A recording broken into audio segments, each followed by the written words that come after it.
الشيطان اللعين الرجيم بسم الله الرحمن الرحيم الحمد لله الذي لم يلد ولم يولد ولم يكن له كفوا أحد ثم الصلاة والسلام والتحية والإكرام على النور الأول في العدد العبد المؤيد الرسول المسدد المحمود الأحمد المصطفى الأمجد أبي القاسم محمد اللهم صل على محمد وآل محمد وعجل فرجهم وأهلك عدوهم أجمعين وعلى أهل بيته الطيبين الطاهرين المعصومين المظلومين المنتجبين المنتخبين الذين هم محال معرفة الله وعد الله على الله وباب الله منه يؤتى الذين أذهب الله عنهم الرجس وطهرهم تطهيرا اللهم صل على محمد وآل محمد وعجل فرجهم وأهلك عدوهم أجمعين ولعنة الله على أعدائهم وغاصب حقوقهم ومنكر فضائلهم ومصائبهم وولايتهم وعتشهم أجمعين أما بعد فقد قال الله سبحانه وتعالى في الفرقان الحميد والقرآن المجيد بسم الله الرحمن الرحيم وفديناه بذبح عظيم. Respected Azadars, mourners, Ya Ali alayhi salatu wassalam, madad salamun alaykum, ahsanallahu lakumul adha. In the month of Muharram,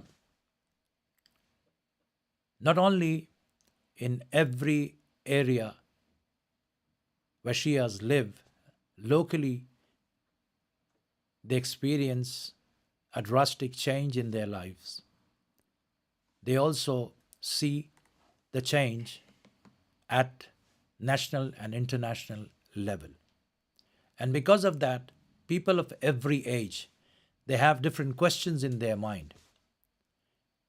And Karbala becomes the focal point of everyone in the month of Muharram. And everyone starts questioning about various aspects of Karbala. But one of the main questions which people ask worldwide, which youths ask, is what was the actual purpose of Karbala? There are different views that people express, that people say about Karbala. They say that the purpose of Karbala was to protect humanity and make a person a good human. The second view is that the purpose of Karbala was to protect the human society, that people may learn to live together with peace. The third is the view that the purpose of Karbala was to protect Islam. The fourth, not Islam as a whole, because people were believing in Islam. It was namaz, salat, which was the purpose of Karbala, because they say that salat is the pillar of religion, so therefore Karbala took place for salat. And so many other views are there. Now let us examine and let us see, are these views right? Are these views expressed and explained by Holy Quran and the hadith of Ahlul Bayt alayhi salatu wassalam, and are they sensible and logical and rational? For such a supreme sacrifice, such a great sacrifice, do they justify the purpose, thus justify that yes, Karbala took place for this reason? Now let us take it one by one. When we talk about the humanity, of course, humanity is great and it's very important, and a moment has to be human. First, a person has to be a good human, and then he can become a good Muslim, and then he can become a good Mu'min. But you can find humanity in many people. You can find humanity even in the people who do not believe in Allah subhanahu wa ta'ala. You can find humanity in atheists. You can find humanity in polytheists. You can find humanity in idol worshippers. You can find humanity everywhere. Of course, I would say that humanity also exists because of Imam Hussain alayhi salatu wassalam. But was that the purpose of Karbala? It's nowhere documented. It cannot be testified. Because if that was the purpose, it means if the person has humanity, he can be an atheist and he can live his life like an atheist, which contradicts Holy Quran. He can live his life like a polytheist. Again, this contradicts with Islam. A person can be an idol worshipper. If the purpose of Karbala was humanity and he has humanity, then he has fulfilled the purpose of Karbala and he's a follower of Karbala. Even that collides with Quran and the hadith of Ahlul Bayt alayhi salatu wassalam. So we can say, yes, humanity is very important, but you cannot take this as a purpose of Karbala, the goal of Karbala, the aim of Karbala. Then, the second view is that Imam Hussain alayhi salatu wassalam sacrificed everything to keep the society intact. Now again, whatever replies we have given for humanity, the same replies apply to keeping the society intact, because for keeping the society intact and living in the society peacefully, people could be communist, people could be atheists, people could be idol worshippers, people could be polytheists. Of course, in the long run, there could be problems because of polytheism, because of idol worship. That's a different argument altogether. But that's not the main purpose of Karbala. So what we are actually witnessing is that some people who talk in these directions and they express this kind of views, they are misleading people from the actual purpose of Karbala. Then one of the view is that if somebody is not praying, if somebody is actually doing his prayers qaza, and somebody is late in his prayers, then every time we hear this, that people say, oh, you don't know what was the aim of Karbala. Aim of Karbala was to protect Salat. So you're not praying, it's not right. Salat is wajib, it is obligatory, and 5 times Salat is mentioned in the Holy Quran, Aqimus Salat, and explained by the Holy Prophet and Holy Ahlul Bayt, that you have to establish the prayers in the morning, in Dhuhr, in Asr, in Maghrib, in Isha. Then there is Salatul Ayat, and there are other wajib prayers that are there, like Salatul Mayyit and all. So, these prayers are definitely wajib, but was this the purpose of Karbala? If you examine, if you see, then we see that the army of Yazid, who came to fight Imam Hussain alayhi salatu wassalam, even they did not claim anything against Salat. Yazid did not say that I'm going to stop because I've become a caliph now and everybody is supposed to stop praying. Everybody is supposed to follow my commands. Don't pray from today. No Salatul Fajr and no Salatul Zuhr and no Salatul Asr and no Salatul Maghrib and no Salatul Isha. You will not find even a fabricated narration like that. So I don't understand why this has been presented as the purpose of Karbala. There is no hadith. There is no direct hadith from any of the Masoom. There is no unequivocal statement, non-controversial statement of any of the infallible Imams like this, that Imam Hussain alayhi salam went to Karbala and the purpose was protecting Salat, because there was an issue that people would not have prayed. People would not pray Salatul Fajr or Salatul Zohr or Asr or Maghrib or Isha or whatever. No. Then why this has become famous? Why everybody starts saying this? And when you ask them, when you counter them, you say, how can you say that? They will say, well, because in the Ziyara we say that قَدْ أَقَمْتَ الصَّلَاةَ وَآتَيْتَ الزَّكَاةَ. So, even if that sentence is there in Ziyarat, that does not mean that this was the purpose of Karbala. Of course, Salat exists because of Muhammad and Ali Muhammad alayhi salatu wasalam, because Holy Prophet taught how to pray, and Ahlul Bayt alayhi salatu wasalam have taught us how to pray. But we see that even the army of Yazid was praying. And in fact, they were saying that kill Imam Hussain soon so that we can pray Salatul Asr. And this is documented, this is well known, everybody knows about this. So then how can somebody come on the pulpit and speak like this? Isn't it nonsense? Isn't it wrong? Isn't it questionable and controversial?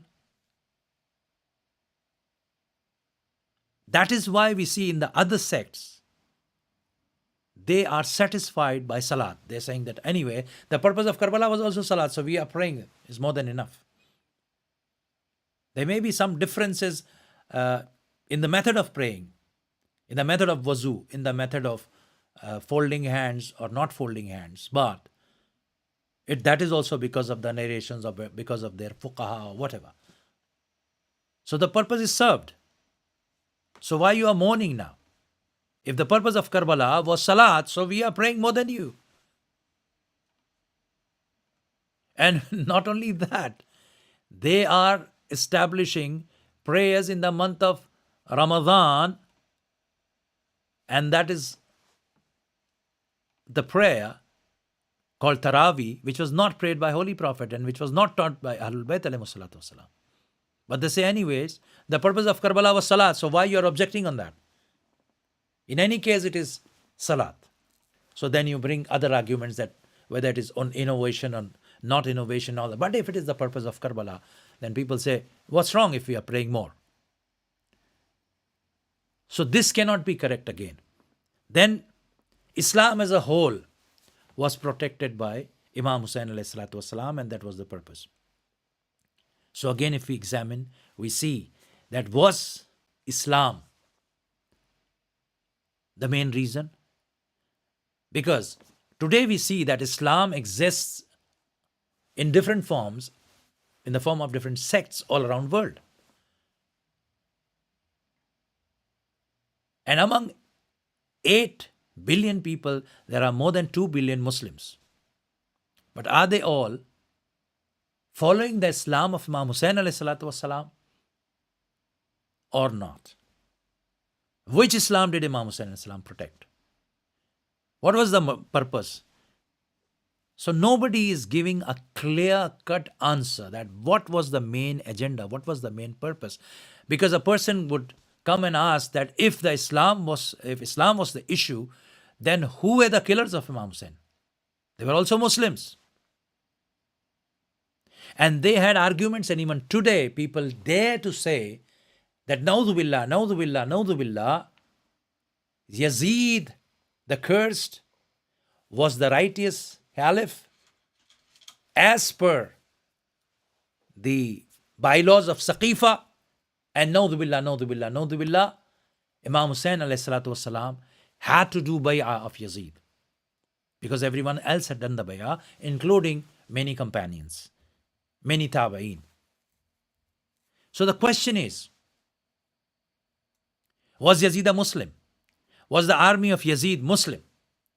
Because apparently they were praying, apparently they were Muslims, apparently they were saying La ilaha illallah Muhammad Rasulullah, apparently there was azan, there was iqama, there was salat. But can you call the ideology of Yazid and the army of Yazid, which followed Yazid, the bay'ah of Yazid, can you call them Muslims? Real Muslims? The Muslim which is mentioned in Holy Quran, the Muslim which is mentioned in the Hadith? No, you cannot call them. Then how?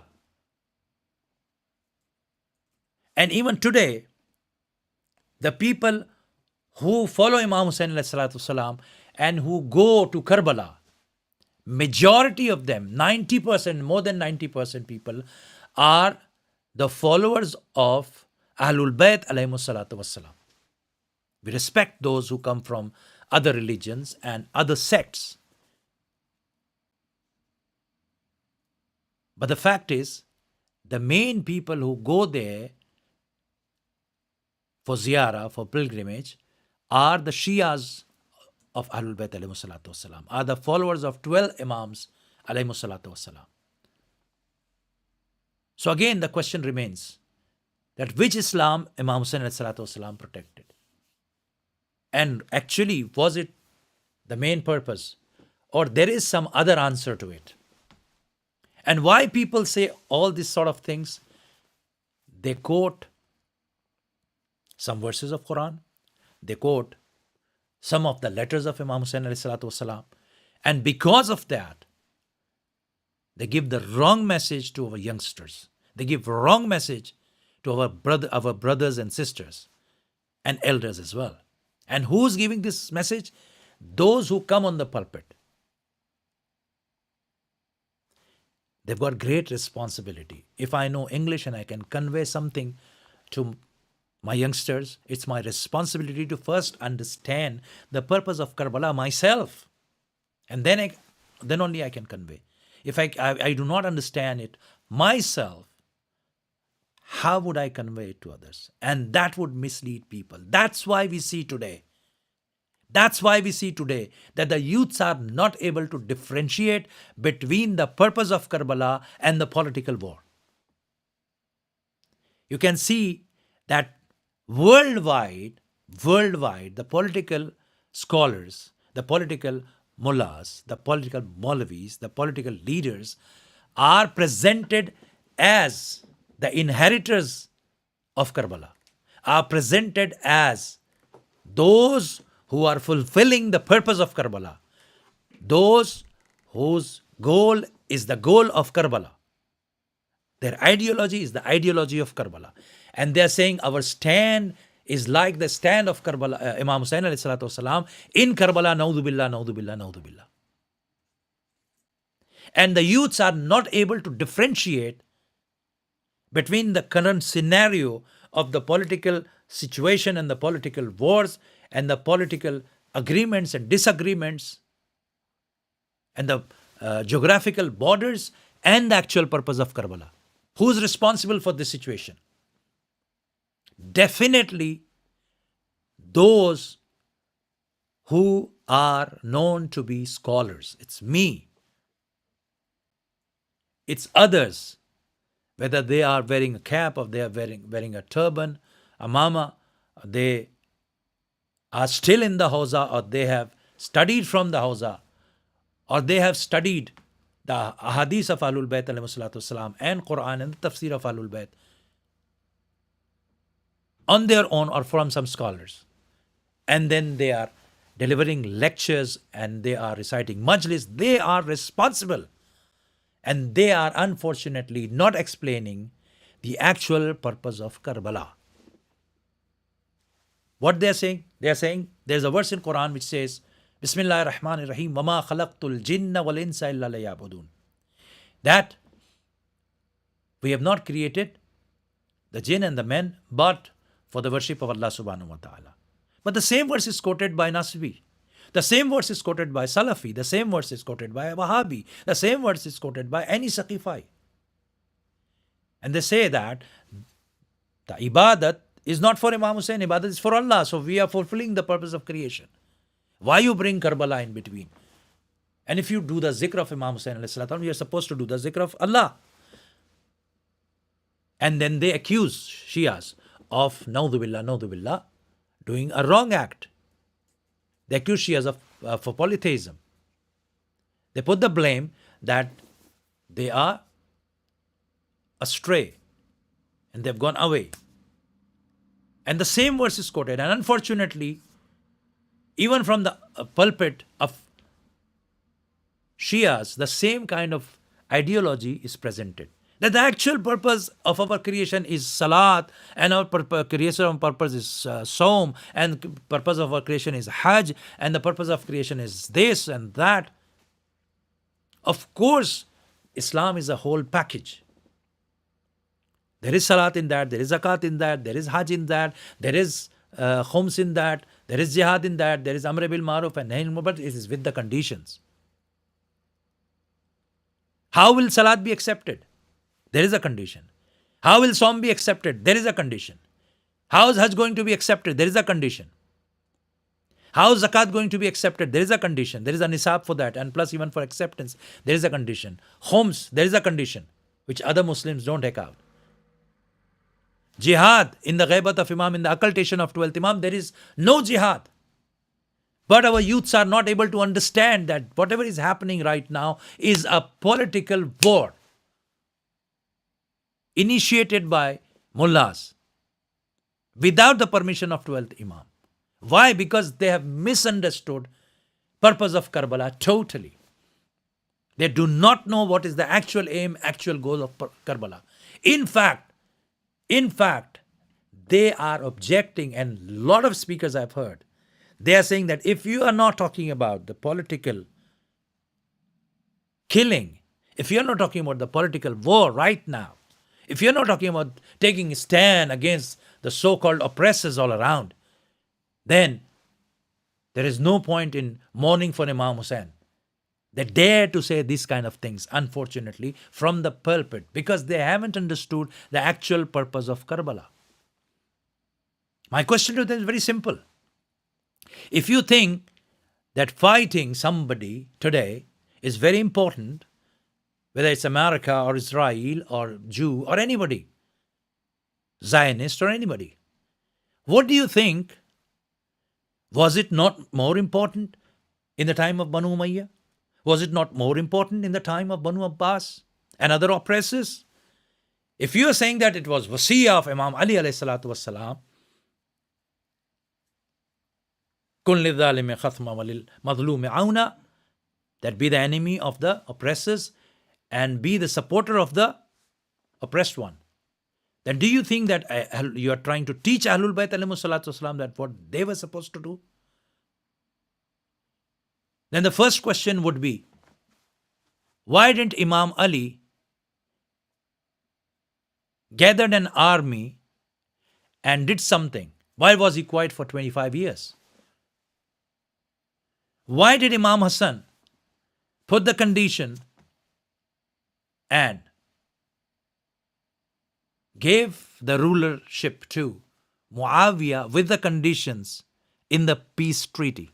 Why? Imam knew that he's a killer and he's going to make Yazid Caliph after him. Then why did he do that? Naudhu billah, naudhu billah.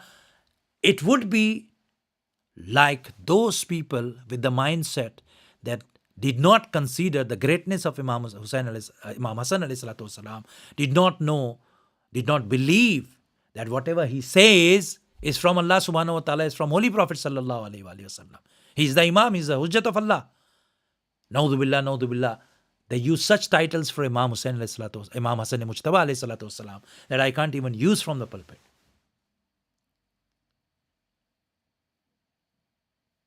Why did Imam Hussain alayhi salatu wasalam gather an army? When the father of Yazid, Muawiyah ibn Abu Sufyan, he did not fulfill the conditions of the peace treaty, why didn't Imam Hussain alayhi salatu wasalam gather an army? Why didn't he wage war immediately against Yazid? Why Yazid asked for the allegiance, for the bay'ah? Why fourth Imam did not rise? Of course, we'll come to one of the most important point about fourth Imam, the wrong narrations that are there, the wrong views that are there. We will discuss about that. Why didn't fifth Imam rise against them? Why didn't sixth Imam kill the oppressors? Why didn't seventh Imam? Why didn't eighth Imam? Imam Raza, who lives in Iran, who still is the king of Iran and king of the whole universe. He's the master of masters. There's no scholar who has any chance in front of him. Why didn't he do that? And why the current political mullahs, they are openly preaching against Imam Raza alayhi salatu wasalam, and nobody is realizing that. And nobody is explaining that, unfortunately. Why did Imam Muhammad Taqi al-Jawad alayhi salatu wasalam rise against the oppressors of his time, which were, of course, worse than whosoever you consider in the modern world, because they were the killers of Masumeen alayhi salatu wasalam. Why didn't he rise against the killer of his father? Why didn't Imam Ali Naqi alayhi salatu wasalam did that? Why didn't Imam Hassan Askari do that? And why Imam Mahdi Ajjallahu Ta'ala Faraj Sharif did not rise, and as per the plan of Allah subhanahu wa ta'ala, he chose occultation? Why? And why there is no jihad in occultation?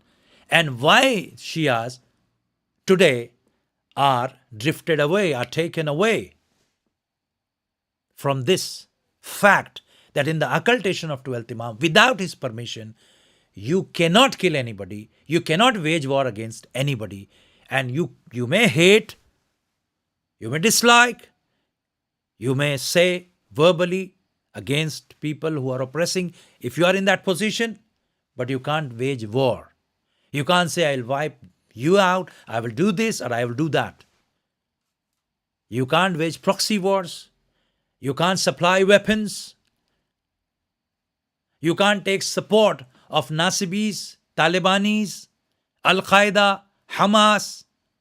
You can't make an army like Hezbollah and then do whatever you like in the name of protecting haram of Shehzadi Zainab Salawatullah Salamullah Alaiha and then run away and escape from there and fool masses. You are not supposed to do that in the occultation of 12th Imam.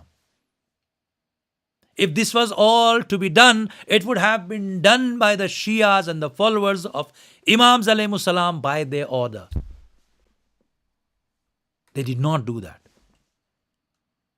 But today people are not able to understand this because they have been told some other purpose of Karbala. What is the purpose of Karbala in the mind of a youngster today?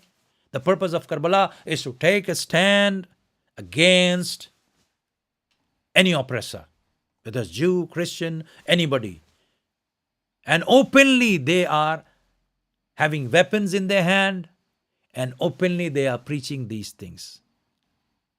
Of course, we love the country of Imam Raza alayhi salatu wasalam and Hazrat Masumat al-Qum salawatullah salamullah alayha. But we do not like that on the roads of cities of Iran, not only men but women are taught, are trained to use the guns and the missile launchers. This is not the deen of Ahlul Bayt alayhi salatu wasalam at all. One might come and say, well, to defend yourself is your right. But fine, if somebody attacks, when you wage war yourself, for last 14 years, you challenge everybody, X, Y, Z, and then you say, oh, we are attacked and we are oppressed. But even when you are oppressed, you're not supposed to have an army of women. That's not the teaching of Ahlul Bayt alayhi salatu wasalam. Show me the army of women from first Imam to the last Imam in his time. You can't show one. Then what are these scholars doing? What are these turbanites doing? What are these so-called fuqaha doing? Why it is like that, that they are saying that deen without politics does not exist. Why this nonsense has come into deen? If it is like that, then show me the politics of Ahlul Bayt alayhi salatu wasalam. Show me the women's army in the time of Ahlul Bayt alayhi salatu wasalam, before the occultation of 12th Imam. Whatever you are doing, show me that in the time of Aimma alayhi salatu wasalam. You do not become a Shia and you do not remain a Shia unless you follow what Quran and Ahlul Bayt alayhi salatu wasalam have taught you. Your political desires, your political agenda, your political views does not matter. They do not matter at all. In fact, it is a deviation. And there are very strong ahadith about this. There are very strong arguments in the books about this.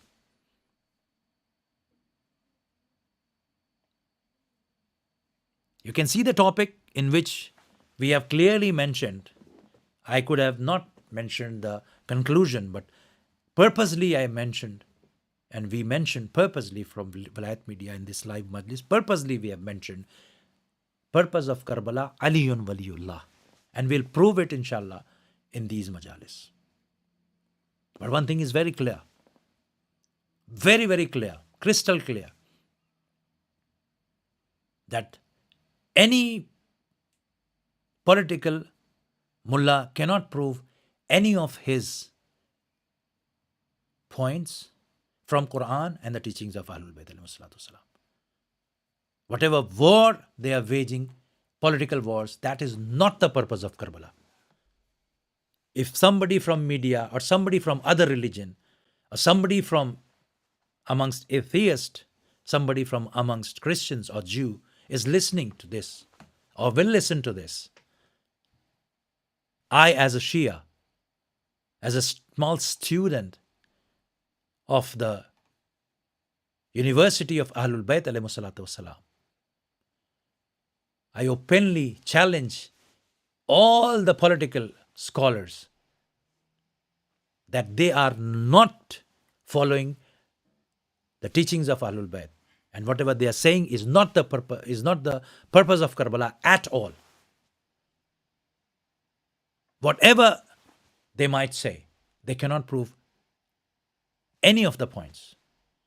They've got nothing to do, whatever they are doing has got nothing to do with Imam Hussain alayhi salatu wasalam or with Karbala. So if somebody is misled because of them, that they are not bowing down, they are not accepting things because they follow Imam Hussain alayhi salam, and because Imam Hussain alayhi salam said, I will not do the bayat of Yazid, that's why political Mullah Khamenei, he did not do the bayat of, but who was asking him for the bayat? In fact, he was challenging everybody from last 47 years. First Khomeini and then Khamenei. And without the permission of Imam Mehdi Ajallahu Ta'ala Feroz Sharif, they were self-claimed scholars who claimed that they have the same powers, which are the powers of Imam Mehdi alayhi salatu wasalam, which are the powers of Holy Prophet and Aimma alayhi salatu wasalam. They have got the same powers in establishing the rule of Sharia. That is kufr and shirk and has got nothing to do with Karbala and has got nothing to do with Imam Hussain alayhi salatu wasalam. If Imam Hussain alayhi salatu wasalam had to wage a political war against Yazid, and if he would have taken stand, he would not have taken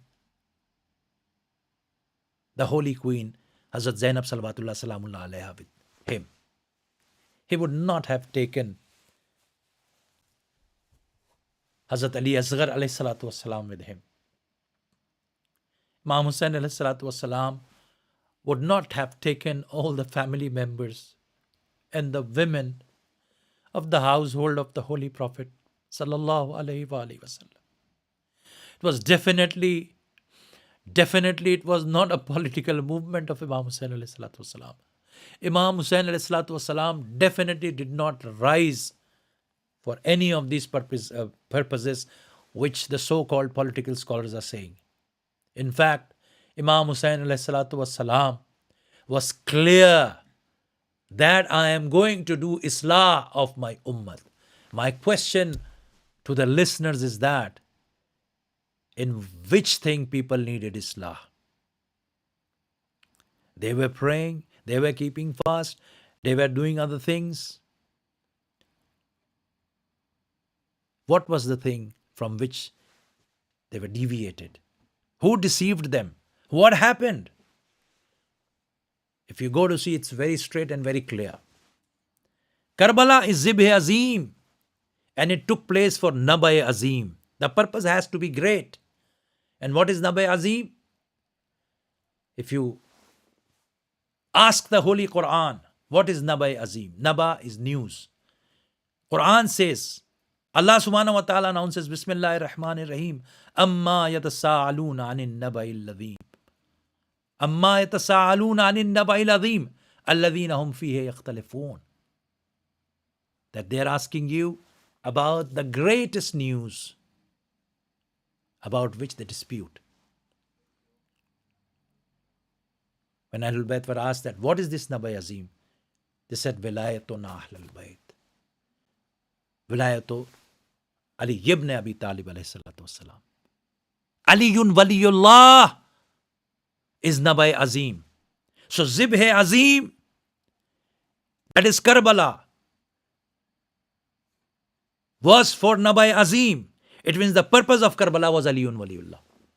This is the first message of first Majlis, which is proven from Holy Quran and from the teachings of Ahlul Bayt alayhi salatu wasalam. Of course, Ahlul Bayt have taught us about humanity.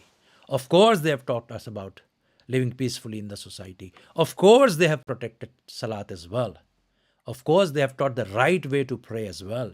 Of course, the whole Islam exists because of them. But the purpose of Karbala was Aliyun Waliyullah. Because without Aliyun Waliyullah, there would be no humanity.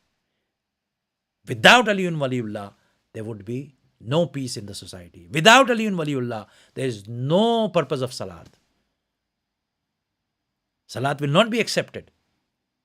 Without Aliyun Waliyullah, Islam is incomplete, which inshallah we will discuss in the next Majlis.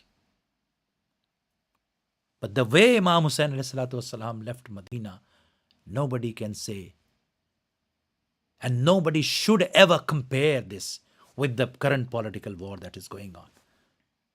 You know what happened?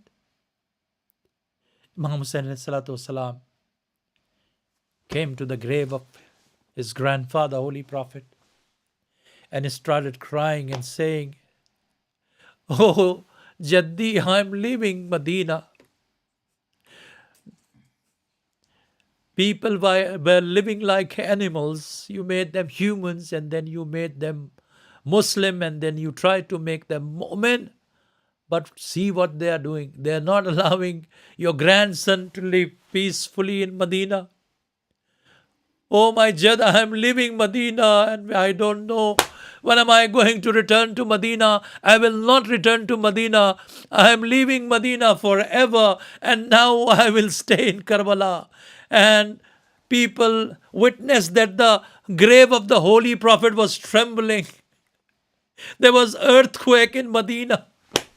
Imam Hussain ﷺ after that went to the grave of his mother and said, Oh mother, when you were leaving and departing from this world, Hussain came to you and asked you that, oh mother, when my last time will come, you will also come to me. And Fatima Zahra Salawatullah Salamullah Alayha said from the grave, Oh Hussain, when you leave Medina, I'll be behind you. When you'll be in Makkah, I'll be with you. When you'll be in Karbala, I'll be with you. When you will face the army of Yazid, I'll be with you. When the Qasim will be martyred, I'll be with you. When you will lift the hands of Abbas, I'll be with you. When Ali Akbar will be martyred, I'll be with you.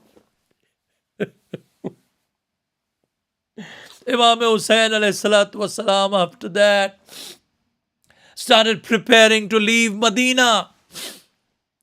And when he was leaving Medina, Then he had newborn son, newborn baby, Hazrat Ali al-Asghar, and some of our brothers, the Arab brothers, they say that Abdullah Radhiya and Ali al-Asghar are the same. But some scholars differ. They say no, they are different personalities.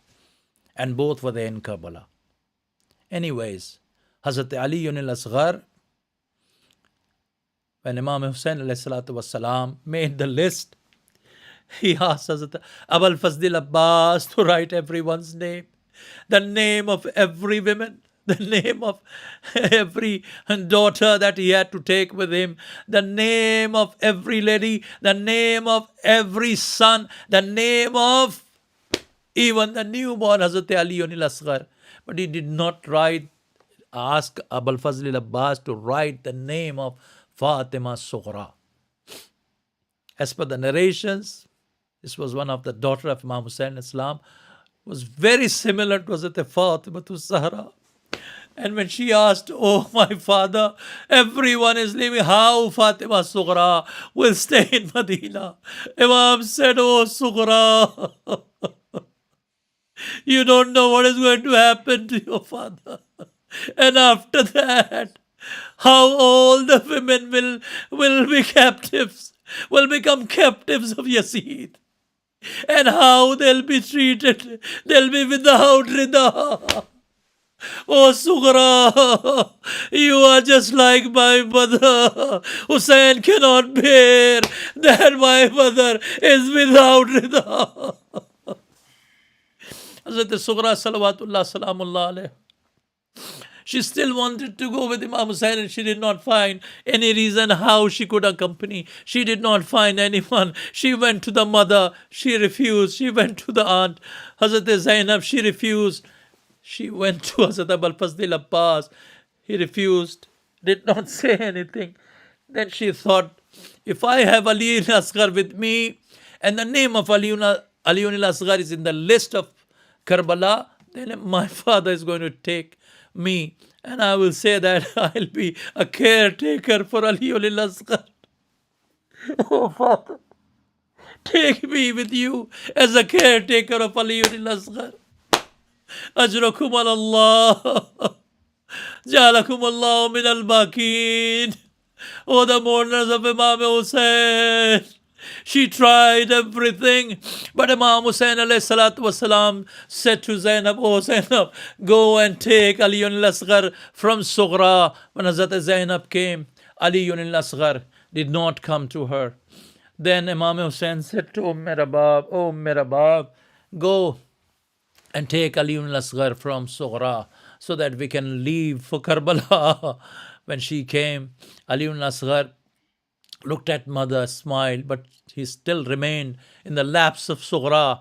Then Imam Hussain والسلام, himself went ahead, and Sughra said, oh father, today you speak to Ali al-Asghar like father, and do not speak to him like the Hujjat of Allah, because then I will have no reason to hold Ali al-Asghar with me. Hazrat Imam Hussain والسلام, came close to Ali al-Asghar and asked him to come to him. Ali al-Asghar smiled, looked at him, but did not come to him. I don't know what did Imam Hussain say in the ears of Ali al-Asghar that he immediately came to Hazrat Imam Hussain. Mawla said to Sughra, oh Sughra, Khuda Hafiz, we are living now. When Imam Hussain was living with his caravan, Sughra was behind and she was chasing the caravan. Hazrat Ali al-Akbar stopped there and said, oh my sister, you are the holy queen. Go and stay at home. Do not come after us. Do not come behind us. Sughra said, when everybody has left, how can Sughra stay alone in Medina? Allah la'natullahi ala al-qawm al-zalimin. سيعلم الذين ظلموا أي منقلب ينقلبون إنا لله وإنا إليه راجعون رضا بقضائه وتسليما